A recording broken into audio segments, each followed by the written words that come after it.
Hello, welcome to Pensions in 10 with me, David Brooks, and my colleague Adam Bexson. This week we take a look at healthy life expectancy statistics. We talk about the means testing of the state pension, and finally we look at what self-employed people are thinking about their retirements. Morning, David.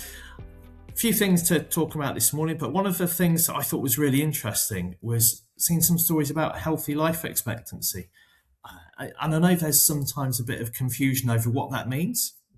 Could you give us a few more bits of information on that, a bit of insight? Yeah, it's one of the most misused statistics, I think, when you start talking about healthy life expectancy and life expectancy, and they get kind of smashed together, and people start thinking that if healthy life expectancy is what it has been reported at, is sort of the 60 point something or other, depending if you're a male or female, slightly higher, slightly lower. So healthy life expectancy is 61, say, the state pension age is 67, and people will say something along the lines of, well, people will spend 6 years in poor health before they get a pension. And that sounds like, that sounds intuitively like that's what that statistic is telling you, but it's wrong. Because healthy life expectancy isn't talking about an age when you will stop being healthy.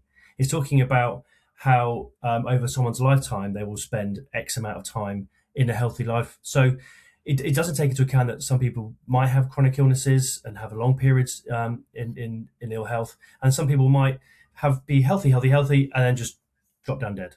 So it's far more complicated than that and far more nuanced than that. So when it's used in this way, you can't infer that when that ill health is going to be and how that drives policy. And if it drives policy around state pension age, then that's taking it the wrong way. That's looking at it in the right way.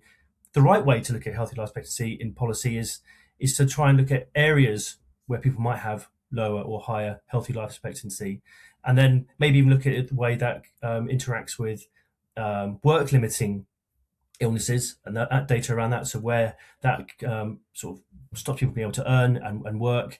And so looking at population health, that's where healthy life expectancy can really be helpful. So healthy life expectancy is often, is misused in pensions policy. It doesn't tell the age people become unhealthy. It doesn't let us know when unhealthy years happen.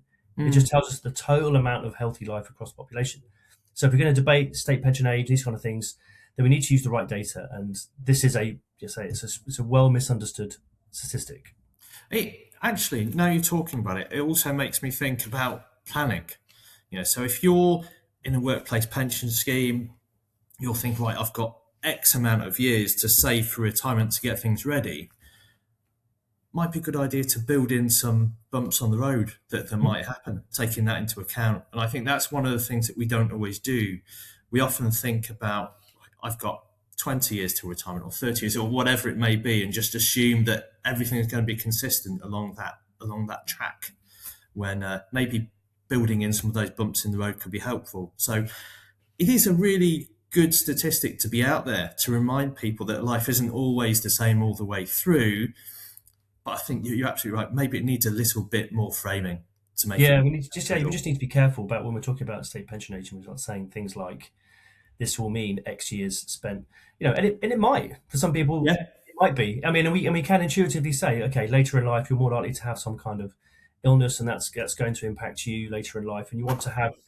I think as a society, we're kind of comfortable with the fact we want to have a period in retirement where we're healthy and able to do things with our partners or our grandchildren or whoever, and do the things you want to do that you had to compromise a bit by working. I think as a society, we're relatively happy with that. When we talk about state pension age, you often go back to when it was 65 back in the 1900s or something. People were living to 70, and so state pension was only designed for like the very end of people's working life or productivity, productive working life, and that's fine. But I think we've slightly moved on in society. I think we're quite happy for people to have a little bit of a time in their lives when they're not having to put their nose to the grindstone all the time and have a bit of downtime from work. But this isn't the right statistic to work out where that state pension line should be. Spotted an article last week with respect to the state pension, setting out really that state pension means testing was inevitable. We've seen a lot of changes with state pension over the last few years, so it'd be interesting to talk through. Is that means testing of a state pension inevitable? What should it look like? Will it actually be taken away altogether?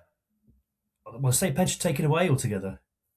It's one of the things you hear people's concerns about, don't you? Yeah. I'm not convinced it would ever go myself, um, but I think it's also a good thing to talk about it, because it Mm. is something that I hear a lot from people when they think about what retirement will look like.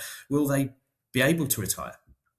Well, yeah, we'll come on to will there people be able to retire, I think, in our next story. But I think it's interesting to talk through. Well, I suppose yeah, two things you've raised there. Two things, will state pension be there for people in the future? I think I'm with you. I think in some ways, yes. I'm not very convinced that any future government will say there is no there is no flaw of some sort of state pension in some shape or form for people that haven't been able to save. And we know, auto enrollment's been very successful for certain cohorts of workers, but there are people around 10 million or so that aren't in any pension whatsoever for whatever reason. Now, they might be later on in their life, they might have been before, but currently, there's 10 million workers or so that aren't in a pension. They'll need something. So Mm. I think a state pension will always be there. And when we start talking about means testing, we're really thinking about the affordability of the state pension for the economy. We've got this big demographic shift that's happening, with older generations living longer, but without the replacement rate of younger people, and immigration might play a part in that. But that's another discussion for another day. So yeah, means testing, it might be one of the ways that governments will look to try and flex that cost. Kicking the state pension age up and up and up may not seem palatable again to a government. Mm. The means testing it might be the way, and how they means test it is the big question. And I can kind of think of it in two ways.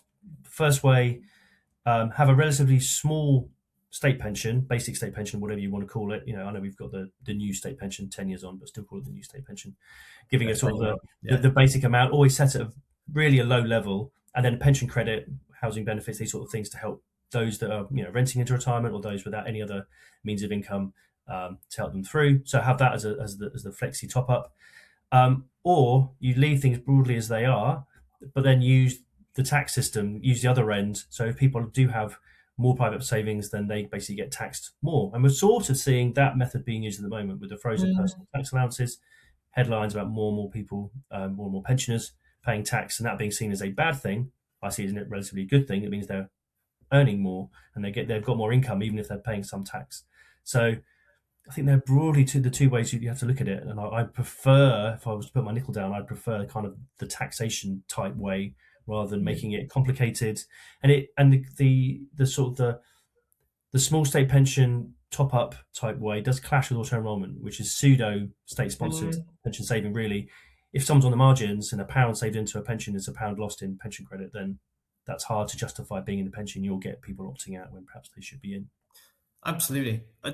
You just mentioned complexity.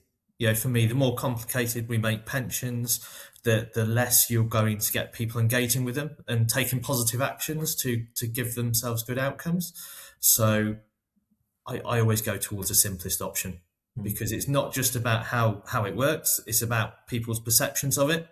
You could have a great system, but if people don't understand it or don't feel that they have control, it's ultimately going to fail. Yeah. Okay, so for our final story, we're going to look at a survey done by Get Britain Pension Ready campaign, and they surveyed some people, got their thoughts on retirement, and it showed that self-employed workers are more than twice as likely as employed workers to believe they will never retire, which is a bit of a worrying statistic. So, Adam, what do you think about this? Yeah, the survey looked at about 2,000 people, and about a fifth of them thought they'd never be able to retire. So, how's that compared to employed? Employed is about just under 10%, so more than double that rate.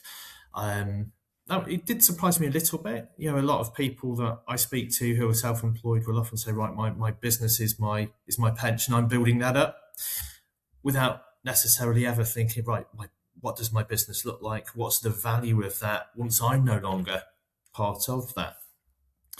It does also make you wonder about policy and what that should look like for this group of people, self-employed.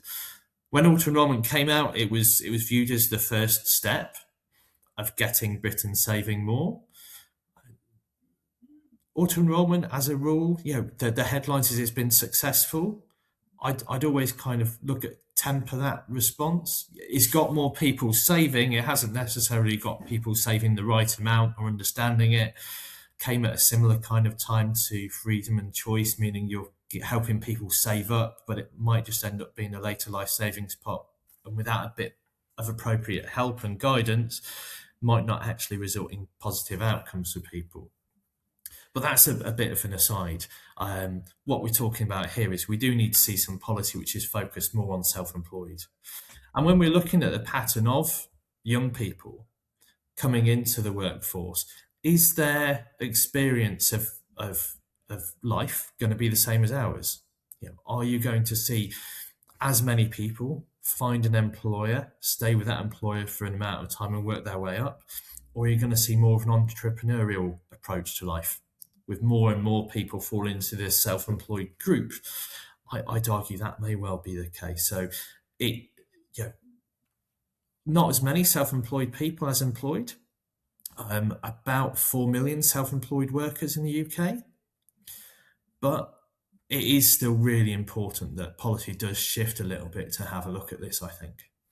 Yeah, no, I agree. I think as part of the Pensions Commission too, are going to be looking at ways of helping self-employed people save for the future, because I mean, it is complicated. And I've sat and talked to friends who are self-employed, and you talk about the upside of pensions, but when you actually look at it from a self-employed person's perspective, I am the employer, so where's my matching contribution?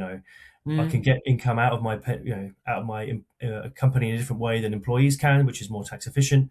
So again, the pension isn't quite so attractive. So pensions, some of the big ticks for pensions, tax relief and employer contributions for employed people just aren't quite there. But there needs to be some kind of system to encourage people like that to save. As you say, there's 4 million people.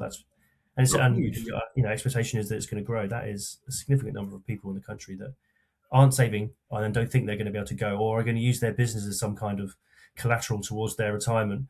And whether that really works, don't think so. I agree. With respect to the focuses there, I think the nature of being self-employed as well. I've got friends that are self-employed, and it is very much about the here and now. If there is long-term planning, it will be for the business often rather than for themselves. So actually looking at some kind of automatic mechanism, I think, is a really good idea. I do kind of have some concerns about how long policy will take to get there. We've seen auto-enrolment, some considerations about changes on the starting age and things like that for a long time now. And that's still some years away, I imagine. But I think there does need to be a bit more of an urgent focus on the self-employed to make sure that they end up in the right place with a good level of retirement income. Okay, so thanks for joining us there, everybody. Some interesting conversation, I think, there, mainly looking really at, I think, how we all think and behave with respect to our pensions and maybe what kind of changes in approach need to be made in the future.